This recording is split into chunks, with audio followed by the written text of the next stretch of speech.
Thank you for watching our video. Please give us a big like, subscribe to our channel for new videos every day with amazing cars. Leave us your opinion in the comment section on the video. Thank you. It ain't easy these days to find a mid-size family sedan with a V6, now that most of the major players have transitioned to turbocharged inline-4s as their upgrade engines.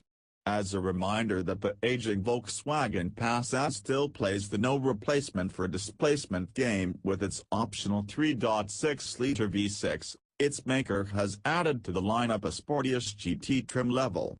The GT drops the price of entry by $5,505 compared to the Cell Premium, which previously was the only way to get the narrow-angle six-cylinder that VW calls the VR6. Highs. Throaty V6 with lots of thrust, attractive pricing, composed ride. Loss.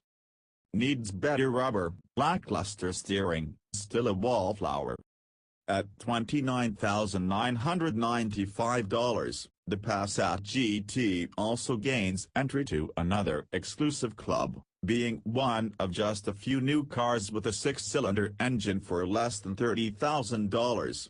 While it's not as performance-oriented as the Chevrolet Camaro and Dodge Challenger that also meet these criteria, it does offer some useful mechanical improvements over the standard Passat V6 that make the GT trim more than just an appearance package.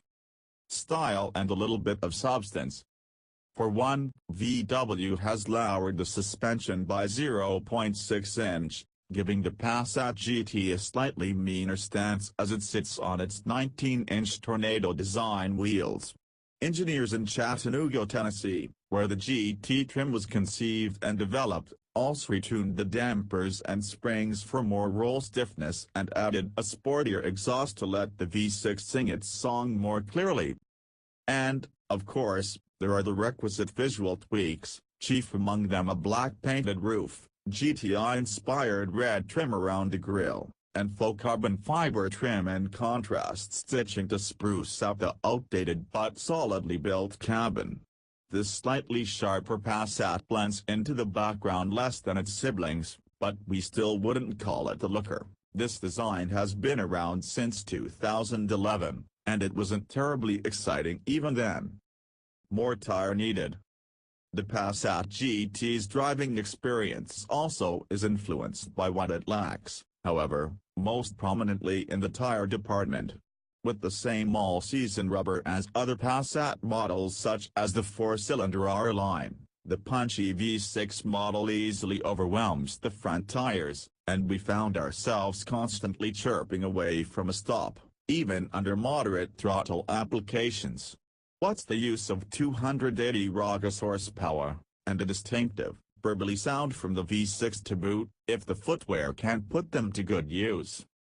It's little surprise, then, that our track results showed little improvement over other Passats we've tested. 0 to 60 miles per hour came up in 5.9 seconds. 0.2 seconds behind a 2016 Passat V6 Cell, while the GT's skid pad and braking numbers of 0.88 grams and 182 feet were unremarkable compared with the 2018 Passat 2.0T's 0.87 grams and 168 feet. The Honda Accord 2.0T is quicker still at 5.5 seconds to 60 miles per hour, can match the Passat skid pad number, and stops from 70 miles per hour 12 feet shorter. The Honda also achieved an impressive 35 miles per gallon on our 75 mile per hour fuel economy test to the Passat's 28 miles per gallon, which is probably sufficient explanation for why Turbo 4s have all but replaced V6s in this segment. Not for nothing. Unremarkable numbers notwithstanding, we did appreciate the GT's slightly firm ride compared to that of other Passats, owing to its tightened suspension.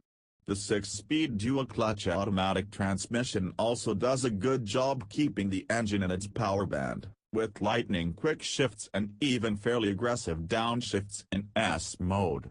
We wouldn't go so far as to call the Passat GT sporty, largely due to its light, over-boosted steering, but body motions are nicely controlled and roll is kept in check.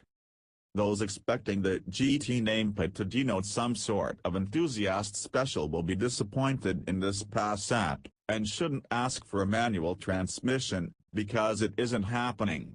Instead, it's better to think of the GT as a discount-priced V6 Passat, and for those who remain unconvinced by the onslaught of turbocharged four-cylinders, it's one of the least expensive V6 sedans you can buy today. Thank you for watching our video. Please give us a big like, subscribe to our channel for new videos every day with amazing cars.